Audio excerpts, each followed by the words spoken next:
Hello, once again. Welcome to Diamond Works podcast. My name is Clarke, and I am bringing you a very special guest of mine that I had the pleasure of meeting several months back. Very interesting individual. I love her. I love her story, and I really wanted to bring this conversation to you. So I have with me here Luisa Gonzalez. Hi, Luisa. How are you doing? Hi, Clarke. I'm doing fantastic. Excited to be here. Awesome. So I see that I will actually premise this by saying Luisa is in the medical field in many different aspects of it, but she's in the medical field. Luisa, can you tell us a little bit about yourself? Yes. As you know, Clarke, I was born in Honduras. I did an exchange year in Belgium. And I did medical school in Nicaragua, and that's where I finished. Once I finished with the university, I came to New York City, started studying for the medical boards here to start to the residency. And there's a long pathway ahead, but we had these conversations before, the idea it's just becoming this doctor that's really just passionate about well-being and, awesome. And at the end beauty. At the end beauty. I will say it's the number one thing I hear is passion for the industry, passion for medicine. And what I always tell individuals who are taking that journey is, if you're losing the passion, you will not like what you're doing. If you're losing the passion, you may do other things that you're not necessarily comfortable with doing just to maintain a paycheck, a home, a car, support the kids. But at that point, are you truly living if you're not loving what you do? So tell me, what area of medicine do you want to get into?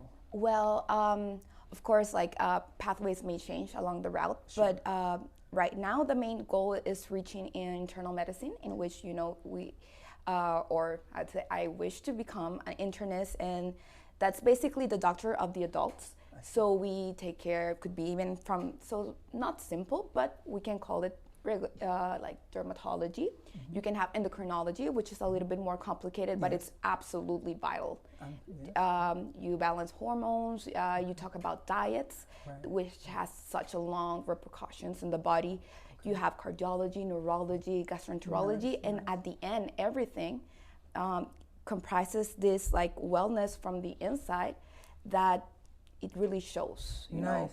You can tell when a person is healthy just by the way they look. Yeah, it's important. I work with healthiness on the outside. Mm-hmm. So I keep everything on the outside beautiful.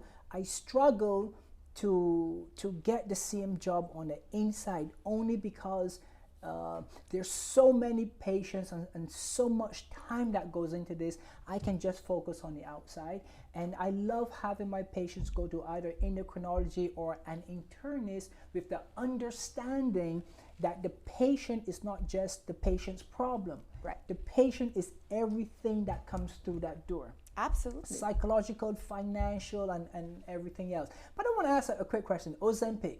What are your thoughts on Ozempic for fat loss? Okay. So, I read the recent articles. At the beginning, I must admit, I was a little bit over the fence. I was not a fan because I kept thinking about, this is a drug for diabetic patients that they do need. This is a fantastic drug, a molecule that's really shaking medicine, and you can see the actual effects, and actually they're prolonged. So I was like, but this is for sick patients, yes. Although diabetes is pretty well manageable, it's a really serious condition. At the end, you have cardiovascular problems. Right. Silent killer.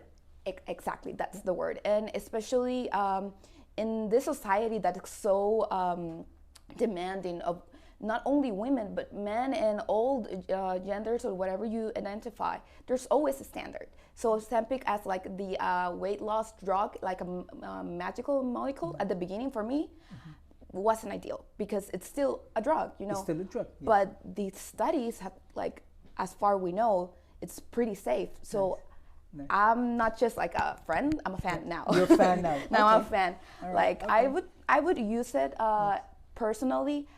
I haven't, right. But maybe in the future, because I I had problems with managing my weight.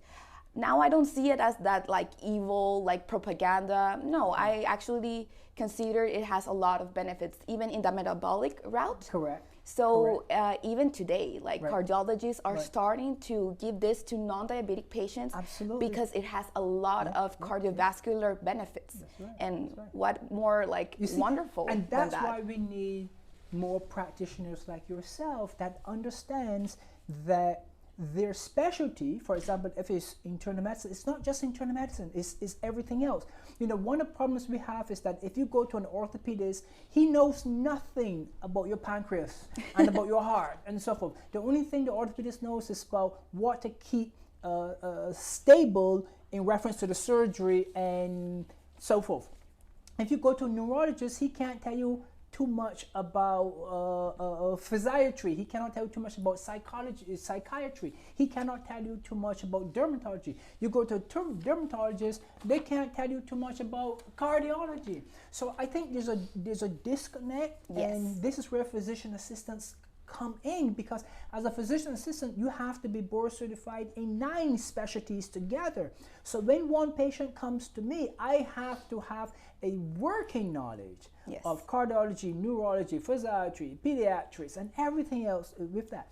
But on that note, I have been recommending hormone replacement therapy for my patients even as young in the late 30s. Wants to start to notice some changes, and sometimes, and you tell me how you feel, sometimes some of those initial changes is starting with some hair loss.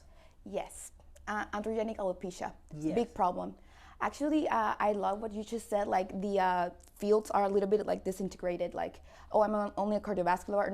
No, that's absolutely false. That shouldn't be that way. Medicine shouldn't be that way. We should be holistic, integral. Like, you can search up the definition of health. It includes mental, physical, emotional, social, and a lot of things. So I really, truly, deeply think a good doctor, because I am a firm believer that anybody could be a doctor, but not anybody could be a good doctor. It's because if I have a patient in front of me and he's complaining of, you know, a cascade of symptoms, but I realized, oh, but she is depressed. Like, how is she gonna get better while she doesn't have the energy? Right. You know, right? So, like you said, that's why it's important having all this knowledge. Like, I cannot only treat, you know, that pain in the knee when I know this patient has so many, like, let's say even like mental like challenges, in a sense that she could be overwhelmed, stressed, like a lot of things. Like, you need to have a good like mindset, like emotionally health, and all those like things that we used to think that that's not important. Like, leave it like at home and at work, it's work. No, you cannot leave those things away. Like, at the end, the body is like a tyrant. You know, it would send you the receipt. Oh, remember the time that you didn't sleep because you had insomnia for 2 weeks? Yeah, you're paying that now. Now you have back pain. And the problem is we don't see the consequences of our actions, because those consequences are 3 months, 6 months, 2 years later. And so we don't connect the dots that 2 years later, you know, there's a hip injury, but you don't understand that it's related to that marathon running. Which I think is one of the worst things you can put your body through. The amount of stress. It's one thing to say you're healthy, you're agile, you have good endurance, but then to put yourself through 16 hours of running, or 10 hours of running, or 26 hours of running and training for that, it becomes a detriment to the body, and you pay the price later. Exactly. With your hip surgery, your knee surgery, your back issues, your neck issues. Turning the scale now on beauty itself, on beauty in general, have you seen like really, really good results in terms of dermafillers and Botox versus really bad results? Well, you know, in Honduras. In Honduras. Is that where you practice or was practice? Or? No. I, as I said, I did medicine in Nicaragua. In Nicaragua. But as you know, my father is a plastic surgeon. Okay, awesome. So growing up, he also kind of trained me around the field. And my stepmom, she is a esthetician, right? She's a licensed esthetician. She's also a general physician as myself. She's fantastic. She's very good. But we're talking that my father is a man with over 21 years of experience. She is still young, but she's gone through so much training. So of course their results are fantastic, right. you know. Mm-hmm. But I've always like noticed, you know, there's a percentage that I don't know if they overdo it or because they're trying to look for the less or a cheaper pathway and they get like the bad medicine, like the bad products, like even the bad like handiwork, you know. That's right. That's right. So like for example, sometimes I say it's a handyman's Botox. Yeah. So the handyman Botox, you're going to pay a lot less, but you're not going to get that result. Specialty care that's necessary. Sometimes I feel that is what turns the community or the public against what we do in terms of Botox and dermal fillers. Yeah. You know, if you see enough horrible results on the lips, you're not going to want to do your lips. Of course. Because you're going to think that you're going to become this way. So quality patients, people who truly care about themselves, quality patients do not want individuals without the qualifications to do this treatment on themselves. Money is a big problem. You know, it's easy for me to say, don't do a Groupon for your Botox. That's easy for me to say because I can afford it 10 times over. But for the average individual who cannot afford it, what is the option? Well, let me tell you, it just depends on where you choose to put your money. Number one, I believe that most women who are really into themselves and taking care of themselves, they're spending anywhere between $3,000 and $5,000 at Duanery, right? At the drugstore. For the makeup, how much is the average lipstick? Is it $20? I don't know. $30? $50? No, for example, I just use the same one and it's almost 40. So almost like the deal. so almost 40. So imagine individuals who have 20 different shades of makeup on their dresser, and that's just of lipstick. That's just lipstick. What about the eyeshadow? What about the eyeliner? What about the eyebrows? What about the skincare? So $3,000 to $5,000 a year on skincare alone. Why not take half of that? Take care of the Botox and the dermal fillers and so forth that's necessary. So it's not a matter of not having the money. I think it's a matter of where do you decide to put that money? Yes. Right. As a matter of fact, you know, I was reading a very interesting scale about like beauty. So obviously plastic surgery being like the most drastic is like the top, right? And the first ones are just like as simple as combing your hair, like throwing a little bit of makeup. And you know, Botox and fillers are somewhere, according to some cultures and different regions, it could be closer to plastic surgery, and others it's just like saying it's basically as makeup, you know. So the beautiful thing about this is at the end, it only comprehends like this like fan of beauty options that you have for yourself. And at the end, why do you want to look beautiful? It's for yourself. For yourself. And you feel better. You feel even like with more energy, you feel happier. People start telling you, oh, you're glowing. Oh, thank you. It's because I feel beautiful, you know? So why not invest in that? When someone tells you, oh, I love your makeup, I love your eyebrows and your hair, what does that make you do the following day or the following week? Oh, it just encourages me, right? And you continue. Yes, and you know, and people sometimes, it could be misleading because a lot of people do take time with their makeup. I had to learn to, because of my career, how to get dressed and makeup in 15 minutes. So, but it's not like, oh, I'm this magical woman. And I'm not afraid or ashamed to admit I have done procedures myself. Like, I appreciate my genes, and I'm happy. I look pictures of my mom and my dad, and I kind of look like them. But you know, I had some little tweaks. I got my Botox, and ever since I got my Botox, I feel so sexy. You know, I feel so attractive. Like, people had always told me, you have nice eyes, and the way you do your makeup, and it's just like, you know, now I wake up and it's like, I'm gonna do my makeup even more. You know, it's just like, it's not about vanity. It's about how, in a way, you validate yourself, because at the end, it's for you, right? It's for you, 100%. Also, now you lived in Belgium For how long was it? I lived in Belgium for a year. For 1 year? Yes. Did you, what's kind of the difference between, let's say, the brief time in Belgium and the time here in the US in terms of physical beauty, outward beauty between Belgium and the US? It's so funny because I've lived in 3 different regions, we might say, because Honduras and Nicaragua are basically the same. So for Honduras standards, I'm a little bit like, I wouldn't call myself white, but on the clearer tones, like, you know, so it's like a little bit different, and plus my hair is really dark and like the contrast, so that's kind of attractive back home. Yeah. But when I got to Belgium, everybody's like, I love your tan. And I'm like, tan? I've never heard that. Yes. And it's so different because Honduras, of course, is a tropical country. So a lot of sundresses, shorts, and everything. And in Belgium, I had to learn how to dress for the cold. I've always been into fashion.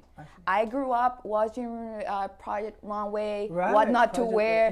I mean, since little, to the day I have since I moved here, I have bought every edition of the Vogue magazine. So I have it in my bookshelf. Yes, I'm a big fashion, of course. It's a passion for me. I love it. Yes. But in Belgium, I was freezing, you know, and then I had to learn how to layer and stuff. And that European fashion, it's so different, you know. Belgium specifically is a little bit more conservative. So Belgium is divided in half, like the Flemish, basically like the Dutch part, and the French part, which is called actually Wallonie. So the Wallonie, it's a little bit more like the countryside. So they are more conservative. More conservative, okay. Yeah. So between the US, Honduras, Nicaragua, and Belgium, who is more conservative in terms of the outward appearance? Oh, Belgium. I would say Belgium. I know. More conservative. Yes, you know, yes. I don't know. I think that to the north part of Europe, they are a little bit more conservative. Just like now, like the Scandinavian fashion, like Sweden, like Copenhagen, has a little bit more colors and more different aesthetics. And probably influenced by the climate. Yeah. I think they are, honestly. 100%. And back home, Honduras and Nicaragua, it's a little bit more, you know, the word is not conservative. It's just like, I feel like the culture is very like, oh, this is how we dress. And if you dress like above this, you're trying to call attention. Actually, I just came from a vacation. I went to see my family. And my boyfriend, he was like, it's incredible because he comes to visit here all the time, and he says, you have no idea how the girls look at you. They are like staring at you, staring at your shoes, at your bags, and of course, how often do you see Lady Dior in Nicaragua or Jimmy Shoes? I see. So maybe it's also a little bit about the difference of, let's say, financial power also. So people dress very similarly there. Like, for example, Nicaragua is super hot. So they're basically like tank tops and cool jeans and maybe like Adidas. So right now everybody's wearing like the On Clouds sneakers. But what about the face thing? What about the face? What type of treatments are they working on? Okay, so in Nicaragua, I realized that they're getting a lot of lip fillers. A lot of lip fillers. Yes, it's just like that juicy, like sexy, like plump youthful plump lips is like very in. From as young as 18 years old. Oh, yes, absolutely. And you know, you see the girls with like the dresses and that very like Coca-Cola bottle shape. That's like what they're trying to look like. The hair is like voluminous. And you see a lot of like lash extensions, like that kind of like girly, voluptuous like vibe. Yes. Yeah, that's how it's going on like there. And so now there's also medical tourism. Medical tourism is, you know, so I'm sure I hear more about Mexico medical tourism. I hear more of Turkey and Colombia, Dominican Republic, but I haven't heard about medical tourism and Nicaragua or Honduras. Well, in Nicaragua, like, growing up with a plastic surgeon who is actually, my dad, he has his own technique for the autoplasty. So my dad is really a big shot, as one might say. But in Nicaragua, I don't know why, like plastic surgery is like not very advanced. So they have more like, you know, like buttocks, fillers. That's a little bit more prevalent there. And more of the non-surgical. Non-surgical. The things that are done much quicker with less downtime. Yes. can I tell you one of my predictions? And Yeah. I'm sure there's no surgeon that's gonna love me for saying this, but I would tell you with dermal threads, once it's done well, neck, lower jaw, mid face, upper face, the need for plastic surgery on the face will decrease, but the need for other surgeries will increase. So everything kind of balances out. Yes. And what we find is sometimes some specialties may become afraid that they're going to lose out to these non-surgical services, Yes. which actually isn't the case. You know, there's a place for everyone, and patients at some point in their time, they will require surgery. Dermal threads will reduce the rate of the amount of individuals looking for plastic facial surgery, because when dermal threads are done well, what you're doing is you're reducing the skin elasticity and you're shortening the skin. Yeah. Right? Over time, the skin just stretch and goes down. With dermal threads, you are literally supporting that skin, which prevents it from stretching. It doesn't mean inherently you're not going to have some aging, but it reduces the amount of frequency in cutting and scarring the face just to have tightness, which sometimes can change the person's face also. So I love the fact that what you said was that, you know, a lot of individuals are more into the non-surgical aspect, even though the surgery is still there and it's still necessary. Yes. As a matter of fact, you know, which I've considered, like, or in my experience, I've seen that examples of rhinoplasty, like people are getting that less because they're doing like the non-surgical procedure, and it's as good. And you know, I think it's less scary for people. Like, imagine like, okay, the nose is a very important part of my face. What if I don't like it? I can so. This is a good alternative, and they get so they become so satisfied with the results. Like, and you know, then it's okay. This just I have to come every other time to get it done, and you are so happy with the results. Absolutely. Like I think it's a wonderful like alternative. Like I might get it myself too. Yeah. So now, if you care to say, what have you done, and what have you liked more than not? Okay, so as you know, like I only get my Botox. I've got my fillers, but I haven't redone it because, you know, I need to get a little bit more money for. But the moment I am able to, you know, fill the cloud with more money, I'm gonna get the procedure for sure. Like which procedure? Putting in the fillers. Oh, for the lips. Again. I got Yes, it. Yeah, like yeah. I thought they looked so good. Like I was so happy. I never used to line my lips, and when I got it done, I started doing. When was this done? When was that? You did that to me? I did it. Yeah, Okay. you did it. When was that? It was in March, I guess. Okay. Yeah. All right. So like I only like been returning for the Botox because now I feel like it's essential. Right. And I also get the little like lift here for my brows because Yes. they're like a little bit like. Forgive me, I never remember what I do, especially if it looks supernatural. Yes. I'm not supposed to remember, or I'm not supposed to see what I did. Yeah. So if you came here today and said, oh, okay, I did this and that, it means that I'm seeing what I did, which means it can't be that natural. Yeah. So I always say, you know, it's the true mark of a natural look is that not even the injector can see what they did. Yeah. You're not supposed to be able to see. It's just supposed to work very well. I love the shape. I love the contour of your face. You know, you have that emerald shape on the face, and that lends tremendously to the type of lips that you're gonna have also. Yeah. I love the fact that you've started this journey over again. I mean, it's so hard to come from a different country and then start over. You know, most people don't realize how hard it is to become a medical professional, an MD in this country, if you were an MD or if you were in any field from a different country. So you've done your US MLE 1 and passed. Yep. You've done your US MLE 2 and passed. And now the US Emily 3 you've done and passed. Yeah, and you know, like once you get that certification, that basically the organism is called ECFMG, and you just get that, you know, diploma. Yes. You say like, I did it. You know, made it. I am did an the MD. sacrifice. I am an MD in the United States of America. It's just nobody gave this to me. It wasn't a gift. I worked for it. You have. I cannot explain how the toll it takes in your mind. You basically, like you said, start all over, starting again in a different language with additional information, because this needs to be said. Like back home, we're so clinical in the sense that everything that's molecular and it's like irrelevant because we don't have the technology to study that. But here you guys do. So I had to learn molecules, biochemistry, genetics, things like, and to do that in the lapse of 2 years. For 3 exams is just crazy. Like, and I'm here, I'm alone. Nobody's helping me. My dad, you know, I talk to him every day, but he's still not here. My boyfriend doesn't live with me.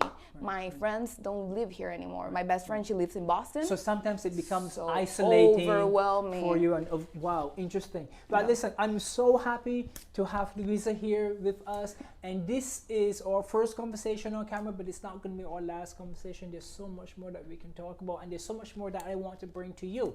But you have to click that button on the bottom or the top, that subscribe button, just so you can get more heartful and wholesome information on everything beauty and everything within this field. Luisa, it was such a pleasure talking today. I'm so happy to be here. You have to return because absolutely, I want to know what's going to happen after this stage. You are doing your residency, and from there where you're going to end up, who knows, maybe you're going to be right next to me and we're going to be doing many things together. Could be.